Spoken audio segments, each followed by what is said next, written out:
Big TV digital exclusive breaking news చూస్తున్నాం. అఘోరికి సంబంధించినటువంటి వార్త బ్రేకింగ్ అందుతోంది మనకు. ప్రజెంట్ తెలుగు రాష్ట్రాల్లో సంచలనంగా మారిన అఘోరి కేసు ప్రజెంట్ చెంచలగూడ జైల్లో ఇంకా అఘోరి ఉంటూనే ఉంది. తనపై అఘోరిపై వరుస కేసులు నమోదవుతున్నటువంటి నేపథ్యంలో ఇటు అఘోరి తరఫు ఉన్నటువంటి న్యాయవాది కూడా ఇటు బెయిల్ కి సంబంధించినటువంటి పిటిషన్ ఇంకా వేయట్లేదు. సో ప్రజెంట్ అయితే శ్రీవర్షిని రీహాబిలిటేషన్ సెంటర్ లో ఉంది. ప్రస్తుతం వాళ్ళ అమ్మా నాన్న శ్రీవర్షిని కలవడానికి వెళ్లారు. సో ఈ నేపథ్యంలో శ్రీవర్షిని కలవడానికి నేను కుదరదు, నేను మా అమ్మ నాన్నలతో మాట్లాడడు అని తేల్చి చెప్పేయడం జరిగింది.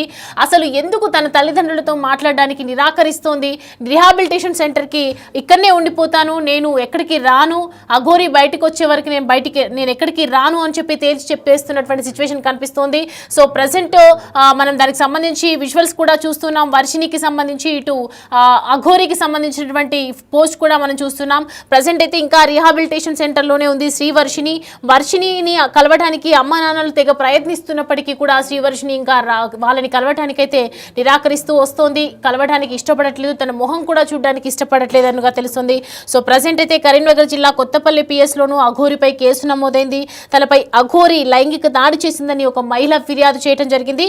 అలాగే వరుస కేసులతో అఘోరి బయటకు రావటం మాత్రం ఇటీవల కష్టమే అని చెప్తున్నారు. ఇటు అఘోరి తరఫున న్యాయవాదులు కూడా బెయిల్ వేయడానికి పిటిషన్ వేయడానికి నిరాకరిస్తున్నటువంటి సిచ్యువేషన్ కనిపిస్తోంది. ఎట్టి పరిస్థితుల్లో అఘోరి మాత్రం బయటికి రాదు అనే విషయాలైతే వెలుగులోకి వస్తూ ఉన్నాయి. ప్రజెంట్ అఘోరిపై వరుసగా కేసులు నమోదవుతున్నాయి. ఒక చెంచలగూడ మహిళా జైల్లోనే ఉన్నటువంటి ఒకవైపు అఘోరి ఉంది. మరి శ్రీవర్షిని ఎందుకు నిరాకరిస్తూ ఉంది? తన పేరెంట్స్ కలవటానికి ఇంత ప్రయత్నిస్తున్నా రిహాబిలిటేషన్ సెంటర్లోనే ఉంటాను, నేను ఎక్కడికి రాను, బయటికి రాను, తల్లిదండ్రులను కలవను అని ఎందుకు చెప్తుంది?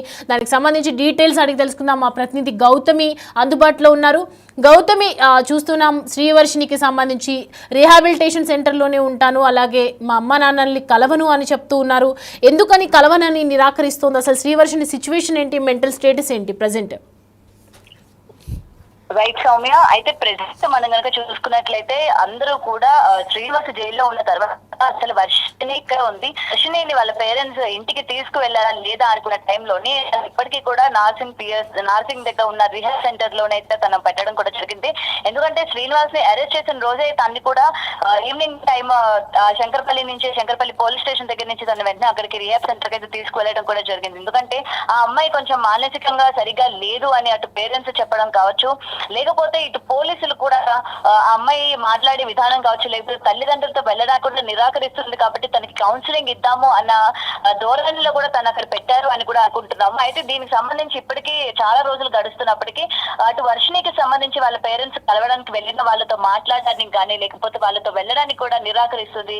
ముఖ్యంగా ఇక్కడ చెప్పాలంటే తనకి శ్రీనివాసే కావాలి, అండ్ నేను శ్రీనివాస్ తోనే ఉంటాను, శ్రీనివాస్ జైల్లో ఉంటాను, నేను కూడా అక్కడే ఉంటాను తప్ప నేను ఇక్కడ నుంచి నా తల్లిదండ్రుల దగ్గర కూడా నేను వెళ్ళను, వాళ్ళని నా దగ్గరికి రావద్దని చెప్పండి అని చెప్పి కూడా తన కరాఖండిగా చెప్పిన పరిస్థితి కనిపిస్తుంది సౌమ్య. అయితే ప్రెసెంట్ ఇటు బెయిల్ కి సంబంధించి కూడా ఎవరు కూడా బెయిల్ ఇప్పటి వరకు అప్లై చేయని పరిస్థితి కనిపిస్తుంది. ఎందుకంటే ఒకవేళ బెయిల్ అప్లై చేయడానికి వాళ్ళ పేరెంట్స్ కూడా రీసెంట్ గా చంచల్గూడకు వెళ్ళినప్పుడు కూడా శ్రీనివాస్ తో మాట్లాడే ప్రయత్నం చేశారు. అసలు ఏం జరిగింది ఏంటి అని చెప్పినా కూడా శ్రీనివాస్ కొన్ని మాటలు చెప్పారు. తన తండ్రి కూడా తన దగ్గర సాక్ష్యాలు ఉన్నాయి, ఎవరు నా కొడుకుని కావాలని తోసారో నేను నిజ నిజాలతో బయటకు వస్తాను అని చెప్పి తను మీడియా ముఖంగా చెప్పి వెళ్ళిపోయిన పరిస్థితి కూడా మనం చూసాము. అయితే ఇప్పటి వరకు కూడా బెయిల్ అన్నది రాలేదు. ఈ బెయిల్ రాకపోగా ఒక కేసు తర్వాత మరొక కేసు అన్నట్టు ఇటు శ్రీనివాస్ పైన కేసులు నమోదవడం కూడా మనం చూస్తూ ఉన్నాము. అటు కరీంనగర్ లో కావచ్చు అమ్మాయిని లైంగికంగా వాడుకున్నారని, అలాగే ముట్టరాని చుట్టూ అంతా కూడా ముట్టాడు అని చెప్పి కూడా తను ఆ ఎఫ్ఐఆర్ కేసులో మొత్తం కూడా తను రాసుకొస్తూ ఉన్న పరిస్థితి కనిపిస్తుంది. మరి ఇటు తిను బయటికి రావడమే కాకుండా ఇలాంటి ఆల్టర్నేటివ్ కేసెస్ కూడా ఇంకా తన పైన నమోదు అవడం వెనక ఇంకా శ్రీనివాస్ బయటకు వచ్చే అవకాశాలు లేవు అని కూడా ఇప్పటికే కరాఖండిగా చెప్తున్నారు. మరి బెయిల్ కి ఒకవేళ అప్లై చేసినా సరే తన వైపు గట్టిగా వాదించే న్యాయవాది కూడా లేకపోవడం ఇందుకు ప్రధానమైన కారణంగా కూడా మనకి ఇక్కడ కనిపిస్తుంది. ఇటు వర్షిని కూడా రీసెంట్ గా మనకి అందుతున్న సమాచారం ఏంటంటే శ్రీనివాస్ పేరెంట్స్ కూడా వర్షిని దగ్గరికి వెళ్ళారు, వర్షతో మాట్లాడారు అని కూడా తెలుస్తుంది. మరి అయితే ఎందుకు మాట్లాడారు, ఏం మాట్లాడారు, అసలు అమ్మాయిని తనతో పాటు తీసుకువెళ్ళాలనుకుంటున్నారా లేదా అన్న విషయాలు అయితే ఇంకా తెలియాల్సింది. ప్రెసెంట్ వాళ్ళ పేరెంట్స్ కనుక ఆ రోజు మీడియా ముఖంగా కూడా అడిగాము మనము, ఎందుకంటే మీరు వర్షిని పెళ్లి చేసుకున్నప్పుడు మీరు ఉన్నారా, వర్షిని ఇంటికి తీసుకొచ్చానని చెప్పాడు కాబట్టి మీరు ఉన్నారా అని అడిగితే వాళ్ళిద్దరు పెళ్లి చేసుకున్న సంగతి మాకు తెలియదు, ఆ అమ్మాయి ఎవరో కూడా నాకు తెలియదు అని చెప్పి కూడా శ్రీనివాస్ కుటుంబ సభ్యులైతే మీడియా ముఖంగా చెప్పడం కూడా జరిగింది. మరి ఇటు వర్షిని ఎందుకు ఈ విధంగా మాట్లాడుతుంది, అసలు ఎక్కడికి కూడా తను వెళ్ళడానికి ఇష్టం చూపించట్లేదు. రీసెంట్ గా కూడా ఒక మనిషిని నేను కలుస్తాను అని కూడా చెప్తూ ఉన్నారు. త్వరలో ఇంకొక 2 రోజుల్లో ఆ మనిషిని అయితే కలుస్తాను అనేది చెప్పడం జరిగింది. ఎందుకంటే ఆ మనిషి ఎవరు ఏంటన్నది ఇప్పటికే బయటికి చెప్పడం ఇష్టం లేక ఆ మనిషి ఇప్పటి వరకు బయటికి రావడం కూడా జరగలేదు. మరి ఆ మనిషిని ఎందుకు కలుస్తాననింది, అసలు ఏం మాట్లాడాలనుకుంటుంది, తను ఆ రిహాబ్ సెంటర్ లోనే ఎందుకు ఉండాలనుకుంటుంది, మళ్ళీ ఇప్పటి వరకు కూడా అటు వర్షిని పేరెంట్స్ కానీ ఎవరు కూడా తను చూసే ప్రయత్నం కానీ లేకపోతే తనకి నచ్చజెప్పి ఇంటికి తీసుకువెళ్లే ప్రయత్నం కూడా ఎవరు చేయలేదు Soumya. Right Gautami, thanks for the updates. Right, చూస్తున్నాం కదా ప్రజెంట్ అయితే అఘోరికి సంబంధించినటువంటి వార్త హల్చల్ చేస్తుందని చెప్పొచ్చు. ఒక అఘోరికి ఒకవైపు దానిని టెస్ట్ చేయడం జరిగింది, తను అడిది కాదు మొగది అని చెప్పి కొన్ని టెస్టుల్లో కూడా తేలిపోవడం జరిగింది. సో ప్రజెంట్ ఎవరిని కలవను అని చెప్తుంది శ్రీవర్షిని.